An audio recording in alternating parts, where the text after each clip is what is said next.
आपण पाहत आहात लाईव्ह महाराष्ट्र पोलीस टाइम्स। केंद्र सरकारने रेशन कार्ड योजनेअंतर्गत पात्र व्यक्तींची नवीन ग्रामीण यादी जाहीर केली आहे। या यादीमध्ये त्या सर्व व्यक्तींच्या नावांचा समावेश आहे ज्यांनी अर्ज केलेले आहेत, ज्यांनी सर्व आवश्यक निकष पूर्ण केलेले आहेत। ताज्या सुधारणा अंतर्गत सरकारने डिजिटल रेशन कार्ड आणि ई-KYC प्रक्रियेची अंमलबजावणी केली आहे। जर तुम्ही रेशन कार्डसाठी अर्ज केला असेल तर तुम्ही नवीन ग्रामीण यादीत तुमचे नाव पाहू शकता। जर तुमचे नाव यादीत असेल तर सरकारकडून तुम्हाला मोफत रेशन मिळेल, ज्यामुळे गरजू लोकांना सबसिडी मिळून अन्न सुरक्षेला चालना मिळू शकेल।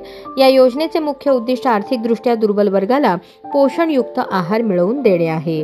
तुमचे नाव यादीत तपासायचे असल्यास अधिकृत वेबसाईटवर जा आणि होम पेजवर रेशन कार्ड यादी तपासणीसाठी स्टेट पोर्टल्स या पर्यायावर क्लिक करा। यानंतर तुमचे राज्य निवडा आणि संबंधित राज्याच्या रेशन कार्ड पोर्टलवर जा।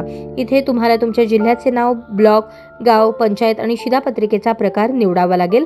सर्व माहिती भरल्यावर कॅप्चा कोड भरा आणि सबमिट बटनावर क्लिक करा। तुम्हाला स्क्रीनवर तुमच्या नावासह रेशन कार्डची यादी दिसेल। अशा प्रकारे तुम्ही रेशन कार्ड यादी तपासू शकता आणि योग्य लाभ घेऊ शकता।